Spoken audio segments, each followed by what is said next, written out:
আসসালামু আলাইকুম। ক্লাস 8-এর ইতিহাসের ক্লাসে আজ তোমাদের বক্সারের যুদ্ধ অথবা মীর কাসিমের সঙ্গে ইংরেজদের বিরোধিতার কারণ, ঠিক আছে, একই প্রশ্ন, মীর কাসিমের সঙ্গে ইংরেজদের বিরোধিতার কারণ অথবা বক্সারের যুদ্ধ নিয়ে আলোচনা করব। গত ক্লাসে আলোচনা করেছি পলাশ যুদ্ধের কারণ এবং ফলাফল নিয়ে।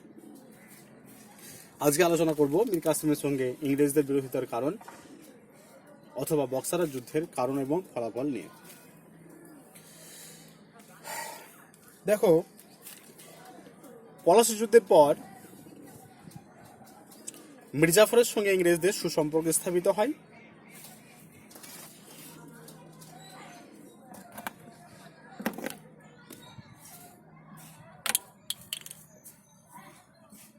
এবং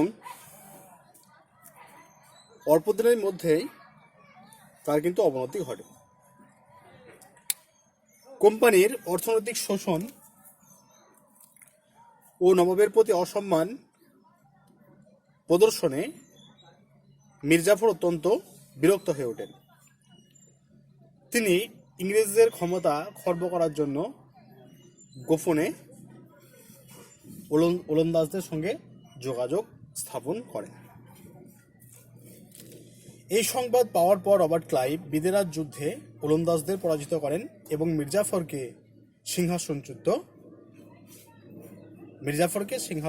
সিংহাসনচ্যুত করা হয় এবং মির্জাফরকে সিংহাসনচ্যুত করে 1760 খ্রিস্টাব্দে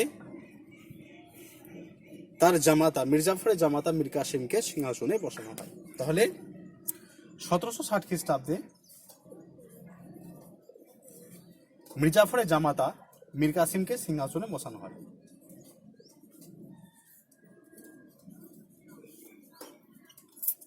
মীর কাসিমকে সিংহাসনে বসানো হয়।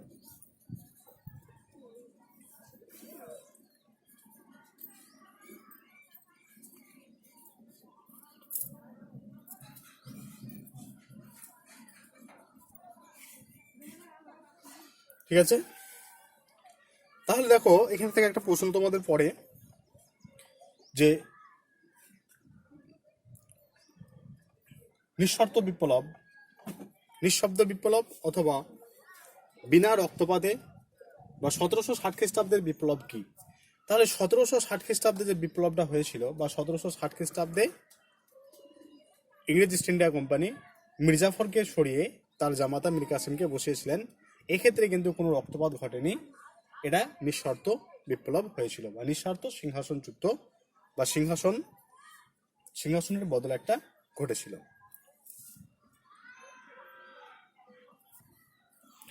1760 খ্রিস্টাব্দের বিপ্লব কি? প্রশ্নটা তো তোমাদের হয় যে 1760 খ্রিস্টাব্দের বিপ্লব বলতে কি বুঝো? তখন বলতে হবে 1760 খ্রিস্টাব্দে ইংরেজ ইস্ট ইন্ডিয়া কোম্পানি মির্জাফরকে সিংহাসনচ্যুত করে তার জামাতা মীর কাসিমকে সিংহাসনে বসান। এই ঘটনা 1760 খ্রিস্টাব্দের বিপ্লব নামে পরিচিত। 1760 খ্রিস্টাব্দে মীর কাসিম সিংহাসনে বসলেন। বিনিময়ে কোম্পানিকে তিনি নগদ 10 লক্ষ টাকা এবং বর্ধমান, মেদিনীপুর এবং চট্টগ্রামের জমিদারি তিনি দিলেন এবং কোম্পানির উচ্চপদস্থ কর্মচারীরা 29 লক্ষ টাকা পুরস্কার লাভ করলেন। এর বিনিময়ে মীর কাসিমকে তারা সিংহাসনের উত্তরাধিকার মনোনীত করলেন বা বাংলার যে সিংহাসন সেই সিংহাসনে তাকে দাবিদার হিসেবে তারা স্বীকার করে নিলেন। এরপর আমরা দেখব যে কি কি কারণে মীর কাসিমের সঙ্গে ইংরেজ ইস্ট ইন্ডিয়া কোম্পানির বিরোধ বেঁধেছিল, যেটাকেই আমরা বলছি বক্সারের যুদ্ধ।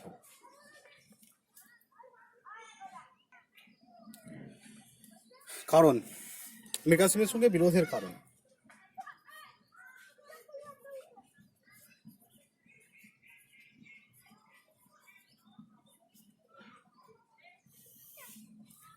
মীর কাসিমের সঙ্গে বিরোধের কারণ,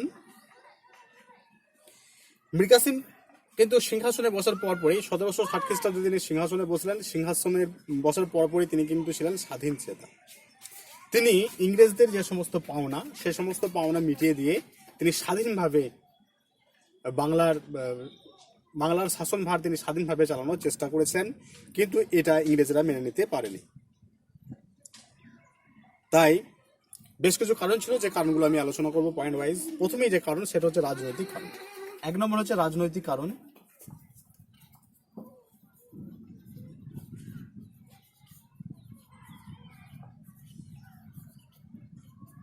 রাজনৈতিক কারণ। মীর কাসিম, তাহলে এরপর রাজনৈতিক কারণের বেশ কিছু পয়েন্টস হবে, সেগুলো আমি পরপর বলছি। এক নম্বর পয়েন্টস হবে কি রাজনৈতিক কারণের, যে মীর কাসিম ইংরেজদের প্রভাবমুক্ত হয়ে স্বাধীনভাবে রাজ্য পরিচালনা করার জন্য বাংলা রাজধানী মুর্শিদাবাদ থেকে বিহারের মুঙ্গেরে স্থানান্তরিত করেছিলেন। দেখো একটু আগে বলেছি যে মীর কাসিম ইংরেজদের যে সমস্ত পাওনা সেগুলো তিনি মিটিয়ে দিয়ে তিনি ইংরেজদের প্রভাবমুক্ত হয়ে স্বাধীনভাবে তিনি শাসনভার চালাতে চেয়েছিলেন। এটা কিন্তু ইংরেজ ইস্ট ইন্ডিয়া কোম্পানি মেনে নিতে পারেনি। অর্থাৎ তার যে স্বাধীন চেতা মনোভাব, সেই স্বাধীন চেতা মনোভাব কিন্তু তাদের ভালো লাগেনি। তাই বেশ কিছু কারণের সমন্বয়ে বিরোধ বাঁধছে, তার মধ্যে রাজনৈতিক কারণ। এই রাজনৈতিক কারণে একটা পয়েন্টস বলা হলো কি না, মীর কাসিম ইংরেজদের প্রভাবমুক্ত হয়ে তিনি স্বাধীনভাবে রাজ্য পরিচালনা করার জন্য বাংলা রাজধানী কি করেছিলেন, মুর্শিদাবাদ থেকে মুঙ্গেরে, বিহারের যে মুঙ্গের, সেই মুঙ্গেরে স্থানান্তরিত করেছিলেন। তাহলে মুর্শিদাবাদ থেকে মুঙ্গেরের রাজধানীটা স্থানান্তর করছেন। মুঙ্গেরটা কোথায়? মুঙ্গেরটা হচ্ছে বিহারে। মুর্শিদাবাদ থেকে তার রাজধানী কি হচ্ছে, বিহারের মুঙ্গেরে স্থানান্তরিত করছেন। এটা হচ্ছে এক নম্বর পয়েন্ট।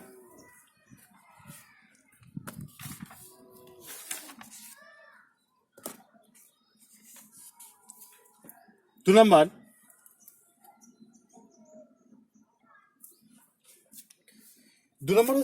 নম্বর রাজনৈতিক কারণ কি না, বার্ষিক 26 লক্ষ টাকা রাজস্ব প্রদানের অঙ্গীকার দিয়ে মুঘল সম্রাট দ্বিতীয় শাহ আলমের কাছ থেকে নবাবী ফরমান এনে মীর কাসিম নিজের নবাবী পদকে তিনি বৈধ করেছিলেন। তাহলে দেখো সেই সময় দিল্লির কে ছিলেন, দিল্লির সম্রাট দ্বিতীয় শাহ আলম। তাহলে দ্বিতীয় শাহ আলমের কাছ থেকে তিনি নবাবী ফরমান কিনেছিলেন কত টাকার বিনিময়ে? বার্ষিক 26 লক্ষ টাকার বিনিময়ে তিনি নবাবের কাছ থেকে একটা ফরমান কিনছেন, যে ফরমানের সাহায্যে তিনি নিজেকে স্বাধীন নবাব বলে তিনি ঘোষণা করেছিলেন, বা বৈধ নবাব বলে তিনি নিজেকে ঘোষণা করেছিলেন। এটাও কিন্তু ইংরেজ ইস্ট ইন্ডিয়া কোম্পানি মেনে নিতে পারেন। 3 নম্বর কি, দুর্নীতিগ্রস্ত ইংরেজদের প্রতি যে সমস্ত দুর্নীতিগ্রস্ত কর্মচারী ছিল এবং যারা ইংরেজদের প্রতি সহানুভূতিশীল ছিলেন, যে সমস্ত কর্মচারীরা, তাদেরকে তিনি তাদের পদ থেকে পদচ্যুত করেছে, তাদের পদ থেকে হটিয়ে দিয়েছিলেন। তাহলে যে সমস্ত কর্মচারী দুর্নীতিগ্রস্ত ছিল এবং গোপনে ইংরেজদের সঙ্গে যোগাযোগ রাখতেন, সেই সমস্ত কর্মচারীদের তিনি কি করেছিলেন, তাদের পদ থেকে পদচ্যুত করেছিলেন। আর এরকম এই সমস্ত কারণের জন্য বাংলা একটা সুশাসন প্রতিষ্ঠিত হয়েছিল এই মীর কাসিমের নেতৃত্বে। তাহলে যেহেতু বাংলা একটা সুশাসন প্রতিষ্ঠা হচ্ছে মীর কাসিমের নেতৃত্বে, এটা কিন্তু ইংরেজ ইস্ট ইন্ডিয়া কোম্পানি মেনে নিতে পারেনি। তাহলে এই রাজনৈতিক কারণের মধ্যে এই 4টা কারণ ব্যাখ্যা করতে হবে। এরপর আমরা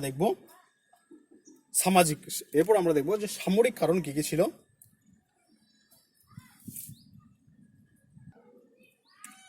2 নম্বর হচ্ছে সামরিক কারণ।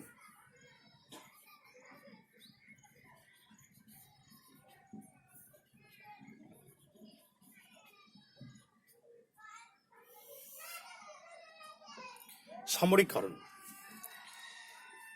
মীর কাসিম একটি শক্তিশালী সামরিক বাহিনী গঠন করেছিলেন।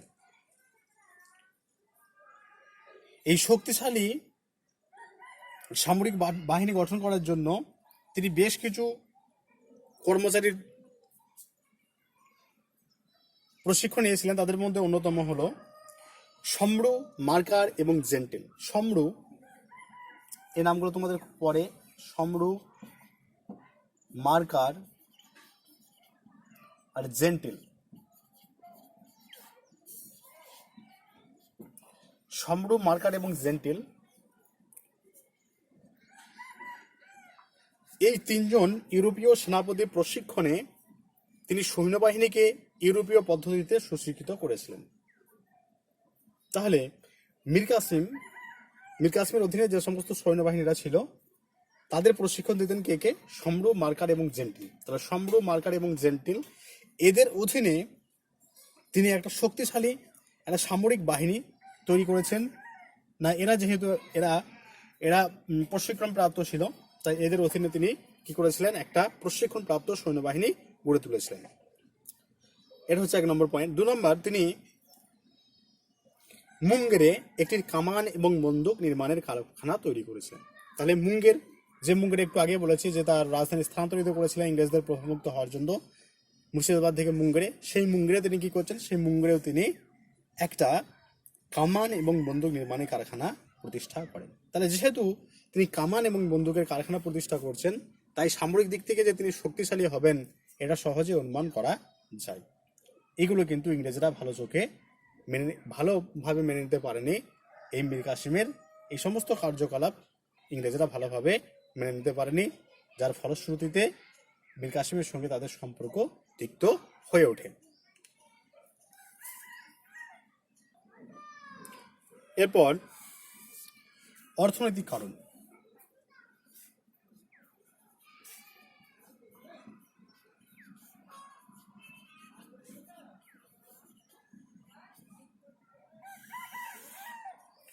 অর্থনৈতিক কারণ দেখো, বাংলার আর্থিক অবস্থার উন্নয়নের জন্য মীর কাসিম বেশ কিছু ব্যবস্থা অবলম্বন করেছিলেন। প্রথমত, রাজস্ব সংগ্রহের জন্য তিনি কঠোর বন্দোবস্ত গ্রহণ করেন। রাজস্ব সংগ্রহের জন্য তিনি বুঝেছিলেন যে অর্থনীতির মূল চাবিকাঠি হচ্ছে রাজস্ব আদায়। তাই রাজস্ব আদায় যদি কিছু গাফিলতি না ঘটে, রাজস্ব আদায় যাতে ঠিকঠাকভাবে হয়, তার জন্য তিনি কি করেছিলেন, একটি কঠোর বন্দোবস্ত তিনি গ্রহণ করেছিলেন। যারা রাজস্বকে ফাঁকি দিত তাদের বিরুদ্ধে তিনি একটা কঠোর ব্যবস্থা গ্রহণ করেছিলেন এর সাহায্যে। 2 নম্বর, রাজস্ব বিভাগের দুর্নীতিগ্রস্ত কর্মচারীদের পদচ্যুত করে তাদের সম্পত্তি বাজেয়াপ্ত করেছিলেন। ধরো, যারা রাজস্ব সংগ্রহ করে, সে রাজস্ব সংগ্রহকারী যারা রাজস্ব সংগ্রহ করে, তাদের দুর্নীতি যদি ধরা পড়ে, তারা যে দুর্নীতিগ্রস্ত এটা যদি প্রমাণিত হয়, তাহলে তাদের পদ থেকে তো সরিয়ে দেওয়া হবে, উপরন্তু তাদের যে সমস্ত সম্পত্তি, সেই সম্পত্তিগুলো বাজেয়াপ্ত করা হবে। 3 নম্বর, বিদ্রোহী যারা জমিদার, যারা নবাবের বিরুদ্ধে যারা বিদ্রোহ ঘোষণা করেছিল, যারা বিদ্রোহী জমিদার, সেই জমিদারদেরকে তিনি দমন করেছিলেন।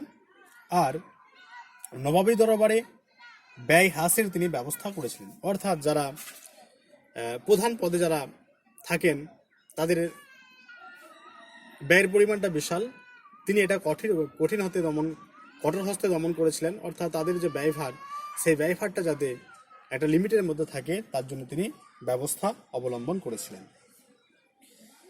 এই সমস্ত কার্যকলাপ ইংরেজদের কিন্তু সহ্য করা কঠিন হয়ে পড়েছিল। এরপর আমরা দেখব প্রত্যক্ষ কারণ কি ছিল। প্রত্যক্ষ কারণ,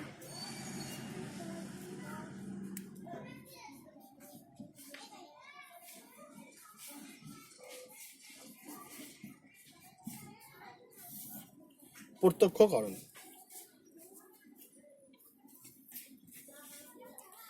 মীর কাসিমের সঙ্গে ইংরেজদের বিরোধের সমস্ত কারণ ছিল দস্তক সংক্রান্ত। দেখো, দস্তক আগে আলোচনা করেছি। দস্তক শব্দের অর্থ কি না, বাণিজ্যিক ছাড়পত্র। 1717 খ্রিস্টাব্দে মুঘল সম্রাট ফারুক শিয়ারের ফরমান অনুসারে ইংরেজ ইস্ট ইন্ডিয়া কোম্পানি বাংলাদেশে বিনা শুল্কে বাণিজ্য করার অধিকার লাভ করেছিল। তাহলে এই দস্তক বা বাণিজ্যিক ছাড়পত্র দেওয়া হয়েছিল কোম্পানিকে, কিন্তু পরবর্তীকালে কোম্পানির যারা ব্যক্তিগত কর্মচারী, তারাও কিন্তু এই দস্তকটা ব্যবহার করতে শুরু করে।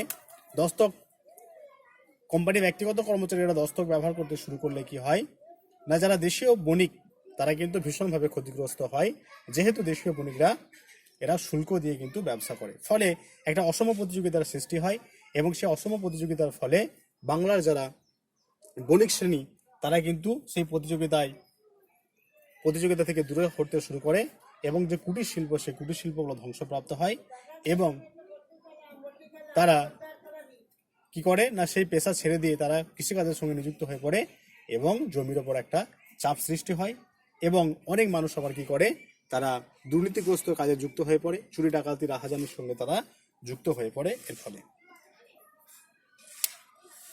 মীর কাসিম কোম্পানির কাছে বারবার আবেদন করেছিলেন যে কোম্পানি যারা ব্যক্তিগত কর্মচারী তাদের এই দস্তক ব্যবহার করতে না দেওয়ার জন্য, কিন্তু কোম্পানি ইংরেজ ইস্ট ইন্ডিয়া কোম্পানি সেই ব্যাপারে কোনো কর্ণপাত করেনি। দেশীয় বণিকদের ওপর থেকে শুল্ক তুলে নেওয়ায় পাটনায় ইংরেজ কুঠির অধ্যক্ষ এলিস পাটনা শহর দখল করেন। মীর কাসিম পাটনা শহর পুনর্দখল করে ইংরেজ কুঠি ধ্বংস করলে ইংরেজদের সঙ্গে তার প্রকাশ্য যুদ্ধ শুরু হয় এবং এইভাবেই বাংলার নবাব মীর কাসিম কিন্তু ইংরেজদের শত্রুতে পরিণত হয়।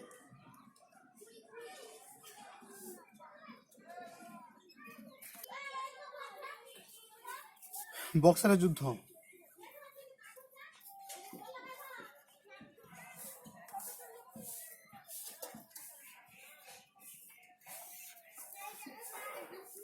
ইংরেজ সেনাপতি অ্যাডামসের কাছে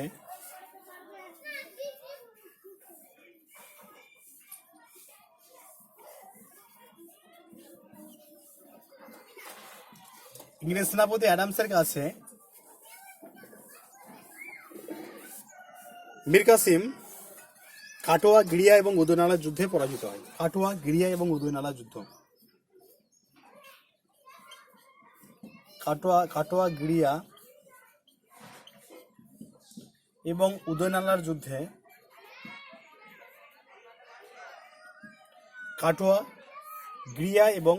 যুদ্ধে মীর কাসিম পরাজিত হচ্ছে অ্যাডামসের কাছে, ইংরেজ সেনাপতি অ্যাডামসের কাছে।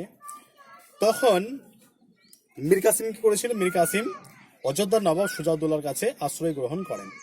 সেখানে মীর কাসিম অযোধ্যার নবাব সুজাউদ্দৌলা ও দিল্লির সম্রাট দ্বিতীয় শাহ আলমের সঙ্গে মিলিত হয়ে ইংরেজ ইস্ট ইন্ডিয়া কোম্পানির বিরুদ্ধে যুদ্ধ ঘোষণা করে 1764 খ্রিস্টাব্দের 22 অক্টোবর। 1764 খ্রিস্টাব্দের 22 অক্টোবর।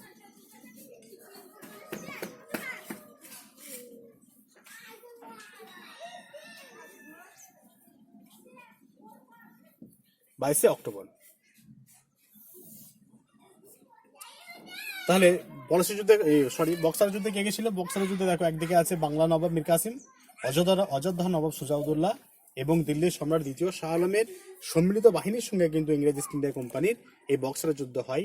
এই বক্সারের যুদ্ধে ইংরেজ ইস্ট ইন্ডিয়া কোম্পানি জয়লাভ করে।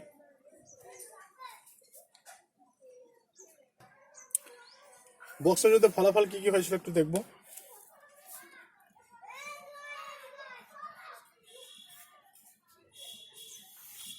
ফলাফল, তাহলে বক্সারের যুদ্ধ দেখো, বক্সারের যুদ্ধ ভারতের ইতিহাসে একটি তাৎপর্যপূর্ণ ঘটনা। 1757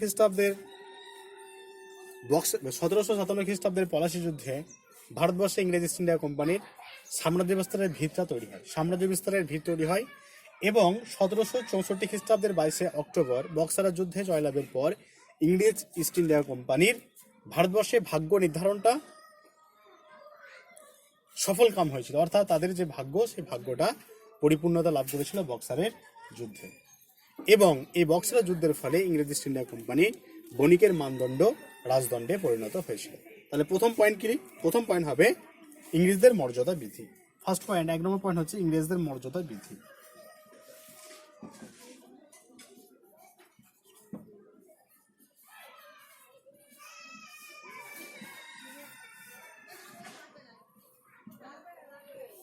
ইংরেজদের মর্যাদা বৃদ্ধি। পলাশী যুদ্ধে দেখো, পলাশী যুদ্ধে ইংরেজরা শুধুমাত্র বাংলার নবাব সিরাজউদ্দৌলাকে পরাজিত করেছিলেন, কিন্তু বক্সারের যুদ্ধে পরাজিত করছে বাংলা নবাব মীর কাসিম, অযোধ্যা নবাব সুজাউদ্দৌলা এবং দিল্লির সম্রাট দ্বিতীয় শাহ আলমের সম্মিলিত বাহিনীকে। এর ফলে ভারতবর্ষের মধ্যে তাদের প্রতিপক্ষ কেউ আছে, এটা ইংরেজদের প্রতিপক্ষ আর কেউ নেই, খুব সহজে এটা প্রমাণ হয়ে যায়। এর ফলে ভারতের যে রাজন্যবর্গ, সেই রাজন্যবর্গের কাছে ইংরেজদের প্রভাব প্রতিপত্তি এবং মর্যাদা বহুগুণ বৃদ্ধি পায়। 2 হচ্ছে উত্তর ভারতে আধিপত্য বিস্তার।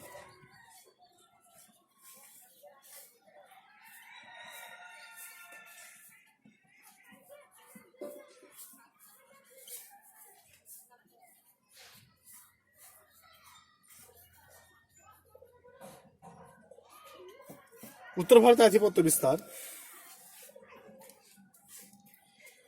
বক্সার যুদ্ধে জয়লাভের পর বাংলা থেকে দিল্লি পর্যন্ত এলাকাতে ইংরেজদের আধিপত্য স্থাপিত হয়। অযোধ্যার নবাব ইংরেজ কোম্পানির অনুগত মিত্রে পরিণত হয়। দিল্লির সম্রাট ইংরেজদের বৃত্তিভোগীতে পরিণত হয়। এর ফলে উত্তর ভারতে ইংরেজদের প্রাধান্য স্থাপনের পথ সুগম হয়।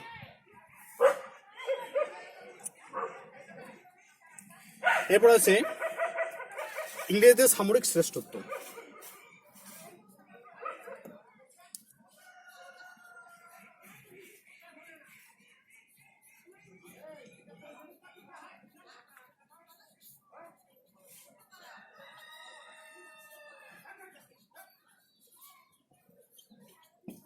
ইংরেজদের সামরিক শ্রেষ্ঠত্ব। পলাশী যুদ্ধে ইংরেজরা কূটনীতি এবং বিশ্বাসঘাতকতার মাধ্যমে জয়লাভ করেছিল, কিন্তু বক্সারের যুদ্ধ ছিল প্রকৃত লড়াই। এটা কেন প্রকৃত লড়াই বলা হচ্ছে? যে এখানে তিনটে সম্মিলিত বাহিনীকে ইংরেজ ইস্ট ইন্ডিয়া কোম্পানি পরাজিত করেছে। এখানে কিন্তু ছলনার কোনো আশ্রয় ছিল না।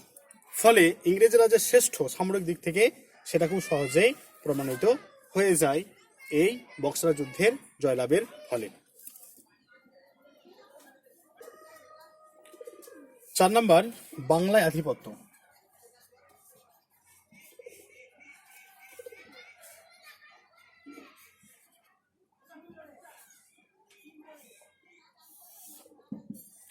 বাংলায় আধিপত্য। বক্সার যুদ্ধের পর ইংরেজরা বাংলায় তাদের আধিপত্যকে সুনিশ্চিত করে। মির্জাফরকে পুনরায় বাংলা মসনদে বসিয়ে তারা নবাবের সৈন্য সংখ্যা সীমাবদ্ধ করে এবং নানা রকম বাণিজ্যিক সুযোগ সুবিধা লাভ করে। মির্জাফরের মৃত্যুর পর তার পুত্র নজম উদ্দৌলাকে মসনদে বসে ইংরেজরা বাংলার সমস্ত রাজনৈতিক এবং প্রশাসনিক ক্ষমতা নিজেদের হাতে করে নেয় এবং বাংলার যে নবাব, সেই বাংলার নবাবকে পুতুলে পরিণত করে। অর্থাৎ সিংহাসনের চালিকা শক্তি কিন্তু হয় ইংরেজরা। নবাবের হাতে থাকে ক্ষমতাহীন দায়িত্ব, আর ইংরেজদের হাতে থাকে দায়িত্বহীন ক্ষমতা। অর্থাৎ বাংলা একটা দ্বৈত শাসন ব্যবস্থার এই সময় সৃষ্টি হয়েছিল। বাংলার যে নবাব, তার হাতে কিন্তু প্রচুর দায়িত্ব ছিল, কিন্তু কোনো ক্ষমতা ছিল না। অন্যদিকে ইংরেজদের হাতে প্রচুর ক্ষমতা, কিন্তু কোনো দায়িত্ব ছিল না। এরকম একটা সিস্টেম ব্যবস্থা চালু হয়েছিল, যেটাকে ডুয়েল মনার্চি সিস্টেম বা দ্বৈত শাসন ব্যবস্থা বলা হয়। তারপর আছে বাংলার অর্থনৈতিক আধিপত্য।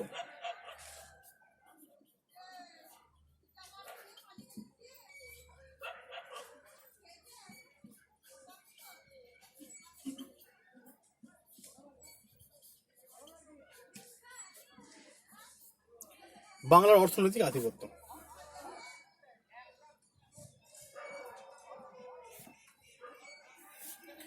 বক্সার যুদ্ধের পর ইংরেজরা বাংলার অর্থনীতির ওপর প্রভাব বিস্তার করে।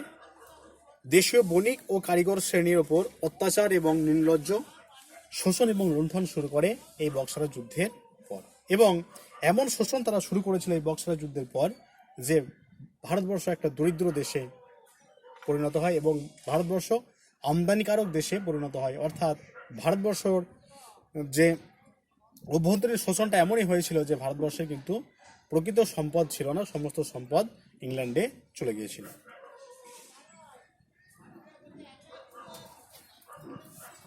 এরপর মূল্যায়ন আমরা দেখব।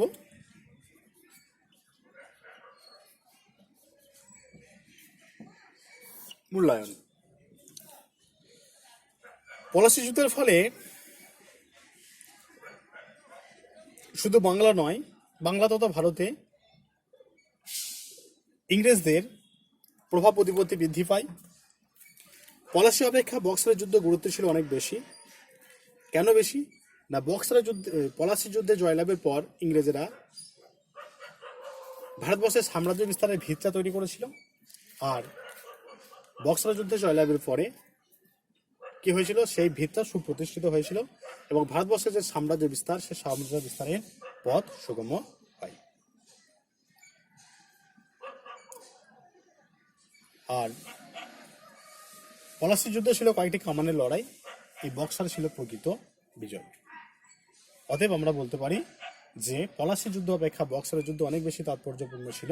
বক্সারের যুদ্ধ শুধুমাত্র বাংলা নবাব সিরাজউদ্দৌলাকে পলাশী যুদ্ধে বাংলা নবাব সিরাজউদ্দৌলাকে পরাজিত করেছিলেন, কিন্তু ইংরেজরা এখানে বাংলা নবাব মীর কাসিম, অযোধ্যার নবাব সুজাউদ্দৌলা এবং দিল্লির সম্রাট দ্বিতীয় শাহ আলমের সম্মিলিত বাহিনীকে পরাজিত করে তারা ভারতবর্ষের একক ক্ষমতার অধিকারী হয়ে ওঠে।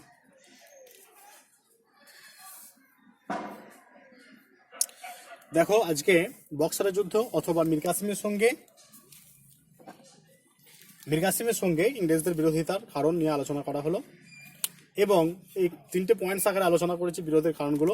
এটা হচ্ছে অর্থনৈতিক কারণ, অর্থনৈতিক কারণ, রাজনৈতিক কারণ এবং সামরিক কারণ। সামরিক কারণ, অর্থনৈতিক কারণ এবং রাজনৈতিক কারণ 3টে পার্টে ভাগ করেছি এবং ছোট ছোট পয়েন্টস করে আলোচনা করেছি। এবং বক্সারের যুদ্ধ হলো 1764 খ্রিস্টাব্দের 22 অক্টোবর। যুদ্ধের পর এই বক্সারের যুদ্ধের কি গুরুত্ব বা ফলাফল ছিল সেগুলো কিন্তু পয়েন্ট ওয়াইজ আলোচনা করা হলো। বুঝতে যদি কারো অসুবিধা হয় অবশ্যই আমাকে মেসেজ করবে, সেই জায়গাটা আমি বুঝিয়ে দেওয়ার চেষ্টা করব। ঠিক আছে।